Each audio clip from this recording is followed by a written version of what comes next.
Então, nesse vídeo de hoje, eu quero conversar um pouquinho sobre as qualidades do Pânico 6, alguns dos seus defeitos e principalmente fazer uma comparação entre aquilo que foi proposto no filme anterior e o que é apresentado aqui. Bora lá então?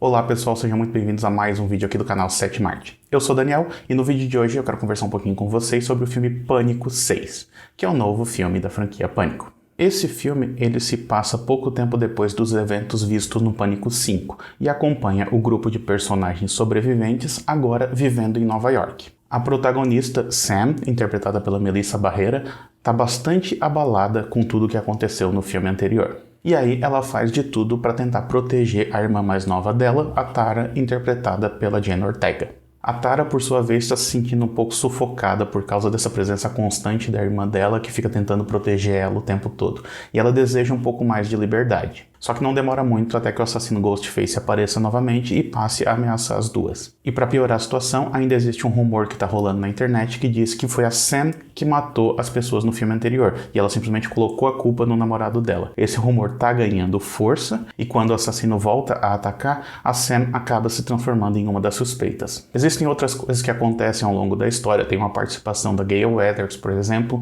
mas de uma maneira geral dá para resumir a sinopse dessa maneira. Vamos então para os pontos positivos. O Pânico 6 ele é um slasher na sua forma mais bruta. E o que eu quero dizer com isso? É que ele segue meio que à risca a forma desse subgênero, ou seja, ele dá medo quando tem que dar medo, ele causa susto quando tem que causar susto, ele cria tensão, ele é extremamente violento, mas tipo, demais mesmo. Aliás, dá pra notar o quanto que os diretores Matt Bettinelli-Olpin e Tyler Gillett se preocuparam em destacar esse lado mais brutal do assassino. Além disso, o fato de eles mudarem a trama para Nova York possibilita que eles explorem novas geografias. Então, tem cenas que se passam num beco escuro, tem cenas que se passam na universidade e, principalmente, tem uma sequência que se passa no metrô de Nova York, que é, para mim, uma das melhores sequências de toda a franquia do Pânico. Além disso, é interessante perceber o quanto que o filme continua tentando subverter algumas das regras que a própria franquia estabeleceu. Por exemplo, a cena inicial, como sempre, começa com um telefone tocando, só que daí você percebe logo de início que na verdade é o telefone da recepção de um restaurante meio que não tem nada a ver com o resto da cena, com o resto do filme. É só algo que eles colocaram ali porque é o que se espera que eles coloquem no início do filme. Da mesma maneira, existe uma revelação que é feita logo nos primeiros minutos do filme, que é algo que nunca aconteceu ao longo da franquia. Outro ponto que me agradou bastante também foi a abordagem que o filme deu em relação ao aspecto familiar, a temática familiar. A família é o que move esse filme aqui, e isso está principalmente exposto na relação entre a Tara e a Sam, porque a Sam ela tenta assumir um papel meio que maternal em relação à Tara, e isso acaba gerando muito conflito entre as duas irmãs. E essa questão, essa subtrama envolvendo a relação familiar, ela chega a uma conclusão bastante satisfatória, ao contrário de outros pontos do filme, que é sobre isso que eu quero falar agora. Porque para mim, o Pânico 6 ele pesou muito nos exageros. Aliás, sim, exageros são comuns dentro da franquia Pânico, não tem como negar isso. Mas nesse caso aqui, ficou um pouquinho demais. Pessoalmente, eu não gosto muito dessa ideia de suspensão de descrença, mas eu acho que isso é um pouco necessário para a gente apreciar esse filme aqui como um todo. Porque existe muito detalhe a respeito da trama que tem a ver com a motivação do assassino e as coisas que ele faz ao longo do filme, que eu não posso detalhar aqui porque eu não quero entrar em spoilers, mas que quando você passa um pente fino, você percebe o quanto que aquilo ali é um pouco problemático. Eu diria que esse filme aqui, ele segue muito mais essa estrutura de Scooby-Doo, essa ideia do plano mirabolante que tem diferentes etapas e que precisa funcionar de uma determinada maneira. E eu confesso que só faltou chegar no final do filme e o assassino falar algo do tipo: eu teria conseguido escapar disso se não fosse por esse grupo de jovens. Mas eu não quero entrar em muitos detalhes a respeito disso porque vai estragar a experiência para quem não viu. O que eu posso falar é em relação a alguns pontos do roteiro que, na minha opinião, não funcionaram tão bem. Um deles é a ideia de uma espécie de contagem regressiva que é feita pelas máscaras dos antigos assassinos. Basicamente, assim, ao longo do filme você vê que o assassino está deixando máscaras nas cenas do crime, que são máscaras utilizadas pelos assassinos dos filmes anteriores. E eles falam em certo momento que está sendo feita uma contagem regressiva que vai levar a algum lugar. E meio que não leva a lugar nenhum. Ou pelo menos leva a um lugar que não precisava daquela contagem. Porque não seria um spoiler dizer que, assim, não é nenhuma surpresa que o assassino queira matar a protagonista do filme. Existe uma outra ideia que também não é muito bem explorada ao longo do filme, que é um suposto instinto assassino da protagonista. Algo que é mencionado também no filme anterior, que volta aqui, porque ela volta a ter as visões do pai dela, que é o Billy Loomis, né? Só que isso meio que não leva a lugar nenhum. Isso é questionado em certo momento, a própria protagonista parece que leva isso em consideração, mas o filme em si não deixa claro por que ele está discutindo esse assunto. Ok, então basicamente esses são os principais pontos positivos e negativos que eu notei ao longo do filme. Agora eu vou entrar numa discussão um pouco mais teórica, então eu vou pedir um pouquinho de paciência para vocês e principalmente eu vou pedir que se você está gostando desse vídeo até esse momento, deixe o seu like aqui embaixo, se inscreve no canal também, ativa o sininho de notificações para não perder nenhuma novidade e aproveita e me segue nas redes sociais, todas elas vão estar linkadas aqui embaixo. Beleza? Continuando então. Certo, para poder falar de uma maneira um pouco mais aprofundada a respeito desse filme, eu vou ter que voltar no filme anterior, no Pânico 5, e falar por que eu gosto tanto do Pânico 5. Mas tenha um pouquinho de paciência que eu prometo que eu vou chegar em algum lugar. Pode parecer que não, mas eu vou. Uma das coisas que eu mais gosto em relação ao Pânico 5 é a maneira como o filme homenageia a franquia que ele está inserido, ao mesmo tempo em que ele dialoga com o conceito do terror contemporâneo. Um exemplo disso pode ser notado na cena inicial em que a Jenna Ortega atende a ligação do assassino. Durante a conversa deles, eles falam, obviamente, a respeito de filmes de terror, né? E o assassino pergunta que tipo de filme de terror que ela mais gosta e ela fala que ela gosta do horror elevado, que é um termo terrível, mas que está se tornando cada vez mais comum.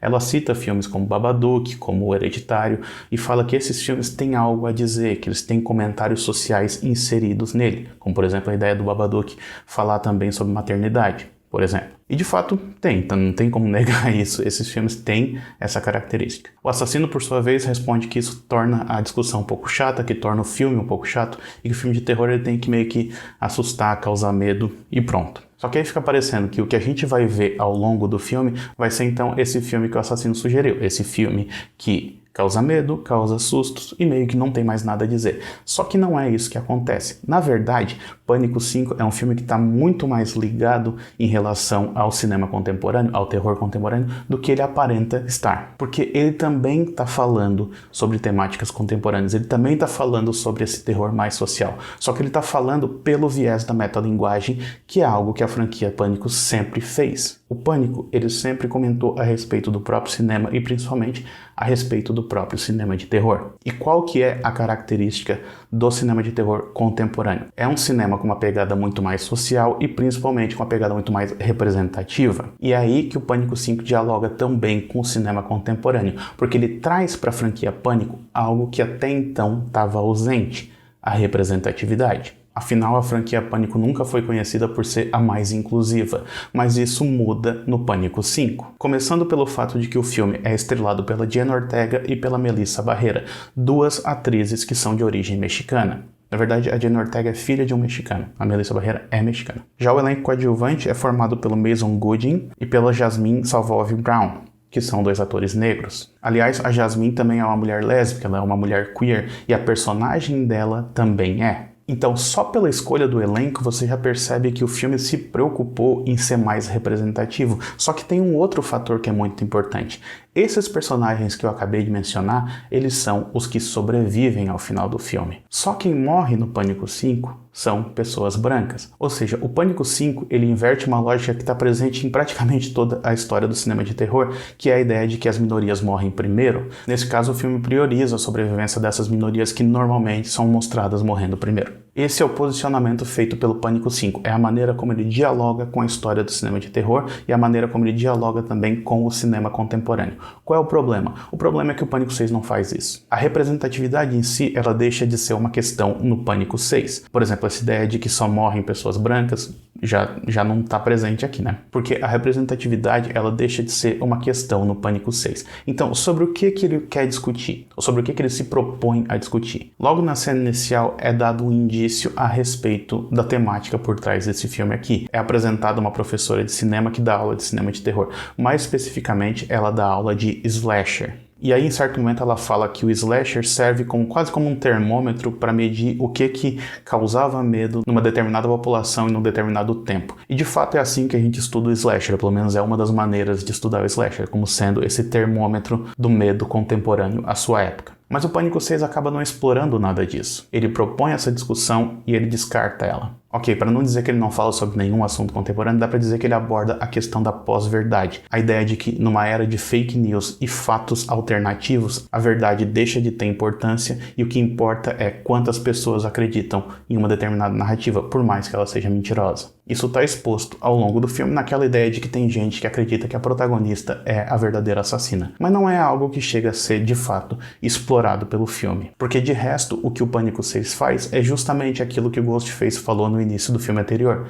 Ele causa medo e dá sustos. E ele faz isso muito bem. Mas é também por isso que eu gosto mais do anterior, porque eu considero que o Pânico 5 tem muito mais substância do que esse daqui. Esse aqui tem muito susto, tem muita morte, tem muita violência, é divertido, mas é também um pouco vazio. Bom, por hoje é esse, então espero que vocês tenham gostado desse vídeo. Se gostou, não se esquece de deixar o like aqui embaixo, tá? E se inscrever no canal. E se você gostou, talvez você goste então da crítica que eu fiz a respeito desse filme aqui, que foi escrito pelo Kevin Williamson, o mesmo criador da franquia Pânico. A gente se vê na próxima então, até mais, tchau, tchau.